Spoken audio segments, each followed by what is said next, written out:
Organisation, ये उसी तरीके से जैसे आप एनालिसिस सिंथेसिस वाले में कर रहे थे, पार्ट ये उससे रिलेटेड डिफरेंट आइडियाज हैं।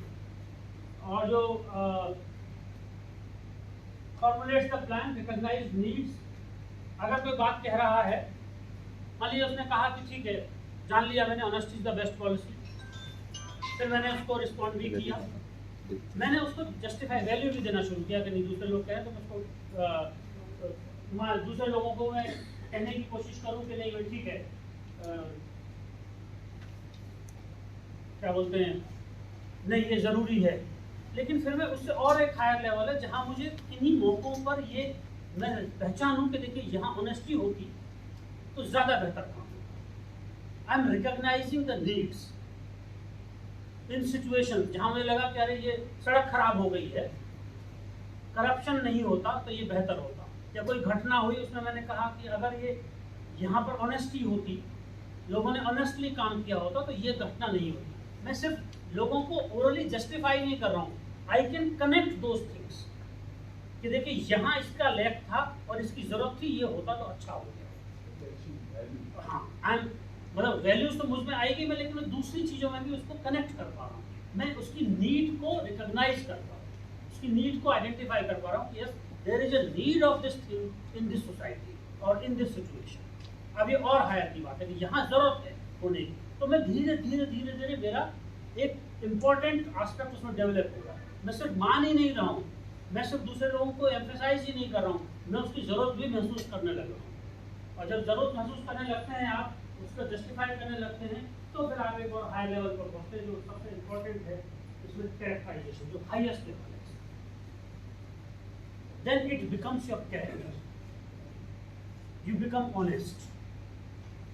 ऑनेस्टी को आपने धीरे धीरे एक्सेप्ट करना शुरू किया और अल्टीमेटली आप नीड आइडेंटिफाई कर रहे हैं, जस्टिफाई कर रहे हैं, उस पर रिस्पॉन्ड कर रहे हैं, and gradually you become yourself honest. That value becomes your character, and then that's why characterisation is the highest level of affective. Your attitude is change, it means it is reflecting in your day to day behaviour. You unconsciously you behave in that manner. और अगर ये आपका change हो गया, आप किसी को दिखाने के लिए नहीं, अनजाने पर भी नई जगह में भी अगर आप ऑनेस्ट हैं, it has become your character. It has become your character. इसलिए that's why characterisation, the pattern of adjustment और pattern of behaviour, it becomes your regular behaviour, and that's the highest level. मुश्किल है थोड़ा सा ये affective domain, सबसे ज्यादा challenging है टीचिंग. और मेथोडोलॉजीज की जो बड़ी प्रॉब्लम है, टीचर एजुकेशन, मैडम बैठी है टीचर एजुकेशन की हेड एनसीईआरटी की, उनके सामने हम लोग टीचर एजुकेटर्स इस मामले में क्लियर नहीं है. पर्टिकुलरली मैं अपनी बात कहता हूँ, नहीं है क्लियर. हम लोग बड़े मिसकंसेप्शन में हैं. हम लोग बच्चों को अफेक्टिव डोमेन को डील करने की स्पेसिफिक मेथोडोलॉजी तो बात ही नहीं करता. और यही वजह है कि हमारे यहाँ अफेक्टिव डोमेन से रिलेटेड चीज़ों का बिहेवियर मॉडिफिकेशन फेल है. जैसे हम वैल्यू एजुकेशन हम लोगों ने बहुत पढ़ाया है, एनसीईआरटी में इतना काम हुआ वैल्यू एजुकेशन को लेकर, मोरल एजुकेशन की हम किताबें पढ़ाते हैं, लेकिन उन सारी चीज़ों का हमारा methodological pedagogical approach cognitive domain का है. पॉइंट समझ रहे मेरा?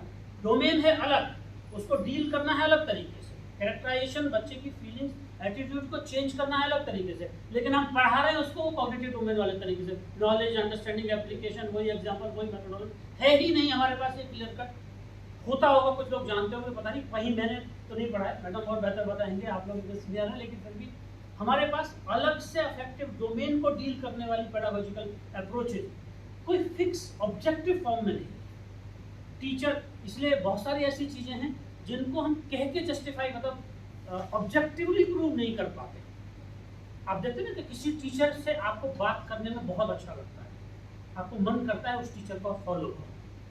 There is a difference between external and internal behavior. Yes. Human behavior is mainly external. बिल्कुल. डिफरेंस कैसे समझेंगे आप? देखिए कौन सा टीचर है जो इस चीज़ को प्रभावित कर रहा है.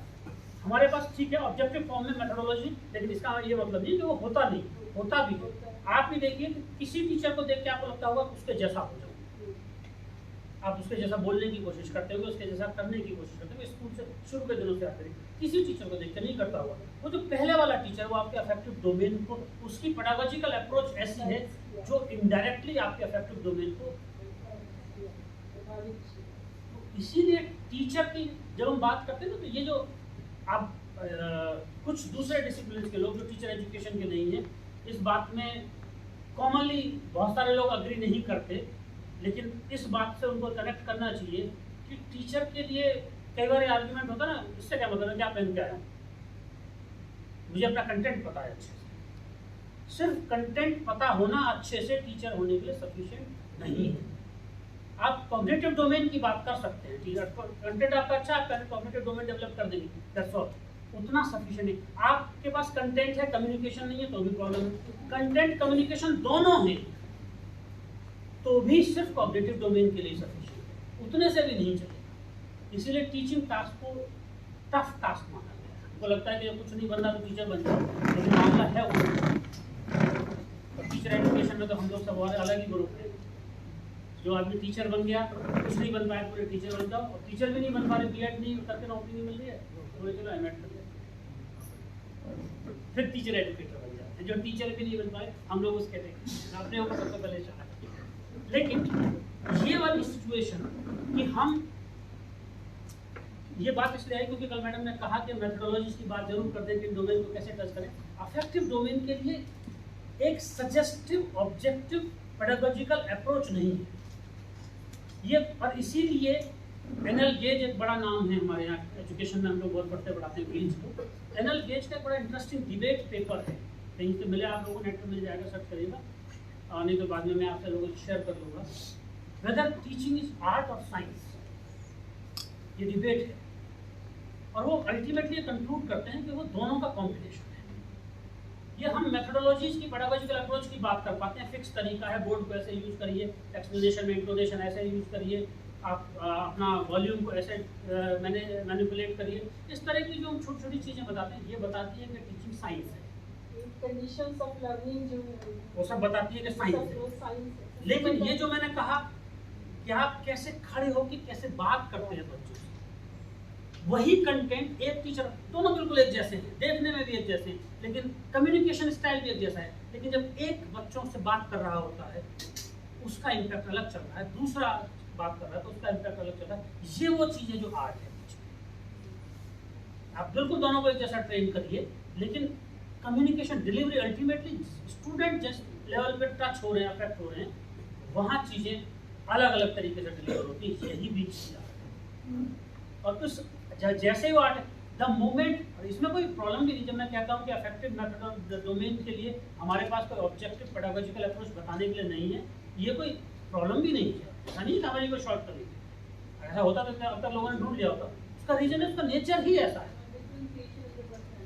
उसका तो नेचर ही ऐसा है। जिस दिन हम उसको कर पाएंगे ऑब्जेक्टिव पेडागोजिकल अप्रोच से, तो वो भी साइंस हो जाएगी। तो हम प्योरली कह देंगे टीचिंग इज साइंस, फिर जरूरत क्या ह्यूमन बींग्स की, फिर मशीन खड़ा करिए, ट्रेन कर दीजिए उनको।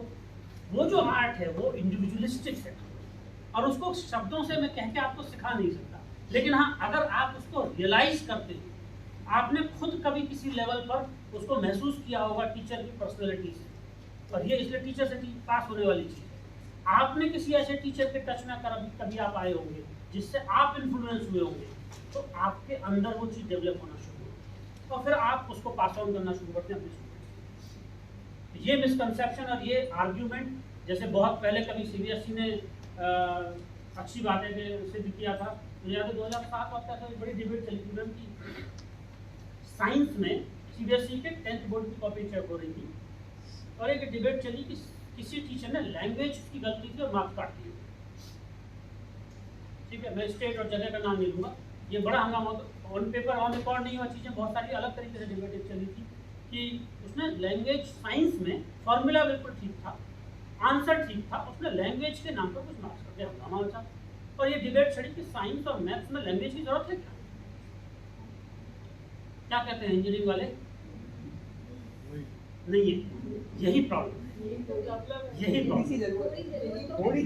थोड़ी नहीं आप डेरिवेशन लैंग्वेज सही नहीं लिखेंगे तो कोई फॉर्मूले से नहीं समझेगी, कोई चीजें तो डेमोंस्ट्रेट करनी ही पड़ेगी लैंग्वेज में। देखिए, आप एक बात समझिए,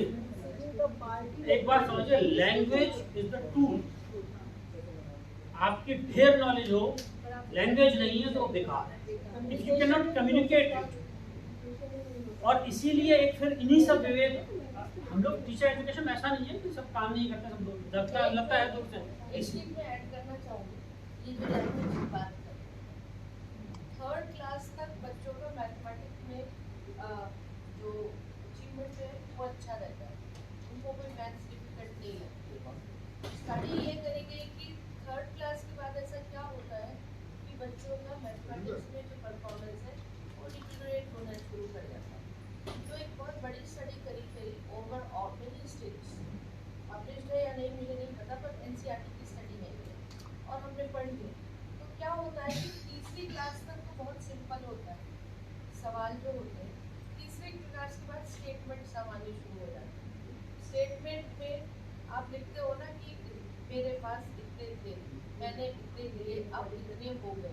तो जहाँ भाषा की बात आती है, भाषा में लिखना है, आप दूसरी तरीके से लिखोगे तो वही चीज़ डिनोमिनेटर बन जाती है और वही चीज़ दूसरे तरीके से लिखोगे तो वो न्यूमरेटर बन जाता है। तो यहाँ पर भाषा का रोल, जहाँ पर भाषा मैथमेटिक्स में आनी शुरू हो जाती है, तो mathematics and language if they are not coordinated, लोगों की दूरियां मैथमेटिक्स से बढ़ती चली जाती है और दूरियां बढ़ती चली जाती है तो मैथमेटिक्स बढ़ती चली जाती है। There's a research, अभी मिले आप लोगों को तो पढ़ना जरूर। So it is vocabulary plays a big role in science and mathematics, but it is neglected. Thank you for sharing this wonderful research. और मैं एक बार इसमें एडिशनल चीज शेयर करता हूँ। 3 साल पहले, आज तीसरा साल अब शुरू हो गया, एमएड का स्टूडेंट मेरे इंटरमीडिएट रिजल्ट थे, क्षितिज सिंह उसका नाम था, उसका पेपर अभी कम्युनिकेट किया हुआ है हमने। उसने क्या किया, एक इंटरेस्टिंग एक्सपेरिमेंट, उसने कुछ सवाल बनाए 8th क्लास के बच्चों के लिए।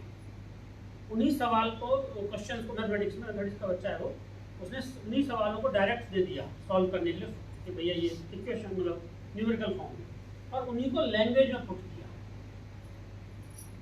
उन्हीं बच्चों से वो सवाल कराए। इंटरेस्टिंग।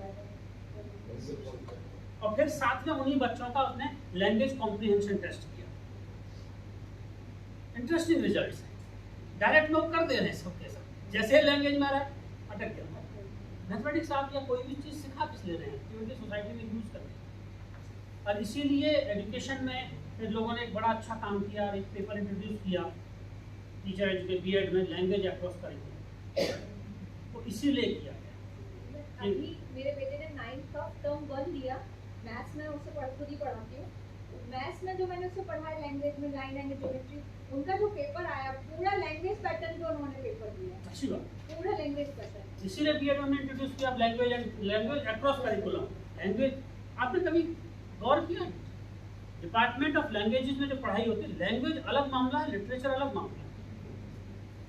लिटरेचर सब्जेक्ट है, लैंग्वेज सब्जेक्ट नहीं है। लिटरेचर है सब्जेक्ट, लैंग्वेज तो टूल है, उसका किसी एक डिपार्टमेंट का रोल थोड़ी ना डेवलप करने का, वो तो अक्रॉस द सब डिसिप्लिन से, अक्रॉस द करिकुलम डेवलप होती है। और बिना भाषा के एक नंबर आपने लिख दिया 4, give it to everybody will interpret 4, हम 4 भाई बहन हैं, मतलब everybody will interpret, and to interpret that number also language is required. तो इसीलिए अफेक्टिव डोमेन के लिए बहुत सारी ऐसी चीजें हैं जो आप ऑब्जेक्टिवली नहीं कह सकते कि सब ऐसे ही होगा, 1+1 2 ही होगा, ऐसे ही होगा, लेकिन हाँ उनकी चीजें दिखती हैं। आप ऐसे टीचर के टच में आते हैं तो ग्रेजुअली आप भी उस चीज़ को कम्युनिकेट करना शुरू करते हैं और स्टूडेंट उससे ट्रांसफॉर्म होना शुरू होते हैं। एटीट्यूड का चेंज होना, जैसे मुझे याद पड़ रहा है, हमको एक टीचर पढ़ाया करते थे, नाम उनको 7th क्लास में, हमारे क्लास टीचर थे, बहुत अच्छे। वो जब भी हमारे क्लास टीचर थे, वो जब भी आते थे क्लास में, वो आके पहले टीचिंग प्रोफेशन को गाली देते थे 2 मिनट, और वो कहते हैं बेकार फंसा हुआ, क्या क्या केस बताया करते थे, ये गवर्नमेंट ने इतना पैसा मेरे ऊपर खर्च किया। आई डोंट रिमेंबर एग्जैक्टली वो क्या करते, लेकिन इतना जरूर समझ में आता था कि उनको देख के टीचर बनने की इच्छा बिल्कुल नहीं। आप इंजीनियरिंग पढ़ाते हैं, मैनेजमेंट पढ़ाते हैं अपने बच्चों को, और इंजीनियरिंग को ही गाली दें अगर प्रोफेशन को, तो आप वो एटीट्यूड चेंज, एटीट्यूड आप नेगेटिव डेवलप कर दे रहे हैं, उल्टा कर। तो आपका टीचर का वहाँ प्रेजेंस, उसका वो बिहेवियर, वो चीज़, इसीलिए टीचर को कहा गया ना बाकी चीज़ों से अलग।